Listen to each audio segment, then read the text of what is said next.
8 দিন হাসপাতালে বন্ধ ছিল এসি। এতে দেখা দেয় অক্সিজেন সংকট। পোস্ট অপারেটিভ ওয়ার্ডে ছিলেন চিকিৎসকও, সেই সঙ্গে নার্স আর হাসপাতাল কর্তৃপক্ষের চরম অবহেলা। এ সকল কারণেই 8 দিন হাসপাতালে অকালেই ঝরে পড়ে 6 নবজাতকের প্রাণ। স্বাস্থ্য অধিদপ্তরের তদন্ত প্রতিবেদনে উঠে এসেছে এই সকল তথ্য। স্বাস্থ্যমন্ত্রী জানিয়েছেন, রোববারের মধ্যে হাসপাতালটির বিরুদ্ধে আইনি ব্যবস্থা নেওয়া হবে। 27 মে রাজধানীর মগবাজারের 8 দিন হাসপাতালে 6 নবজাতকের অস্বাভাবিক মৃত্যু আলোড়ন তোলে দেশ জুড়ে। এ ঘটনায় হাসপাতাল কর্তৃপক্ষের অবহেলাকে দায়ী করেন অভিভাবকরা। নড়ে চড়ে বসে সরকার।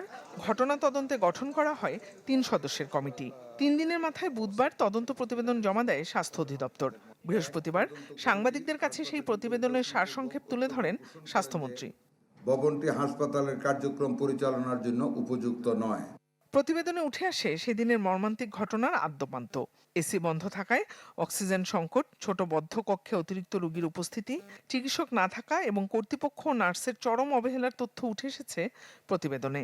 গত 27/5/2026 তারিখে ভোর রাত আনুমানিক 5টা হতে সকাল 9টার মধ্যে 6 জন নবজাতকের আকস্মিক মর্মান্তিক মৃত্যুর ঘটনায় উক্ত হাসপাতালে বর্ণিত সময় দায়িত্বরত চিকিৎসক না থাকা ও নার্স স্টাফ এবং সর্বোপরি হাসপাতাল কর্তৃপক্ষের দায়িত্বের অবহেলাজনিত বিষয়টি স্পষ্টভাবে প্রমাণিত হয়েছে।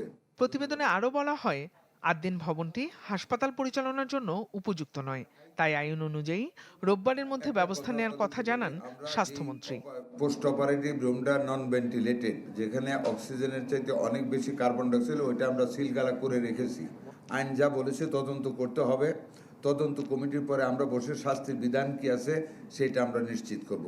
আগামী 2 দিন বন্ধ, রবিবারের ভিতরে আমরা সিদ্ধান্তে পৌঁছবো ইনশাআল্লাহ। এদিকে 8 দিন হাসপাতালকে কারণ দর্শানোর নোটিশ দিয়েছে স্বাস্থ্য অধিদপ্তর। 3 দিনের মধ্যে সন্তোষজনক জবাব দিতে না পারলে বাতিল হতে পারে লাইসেন্স। জিনিয়া কবির সূচনা, চ্যানেল 24, ঢাকা।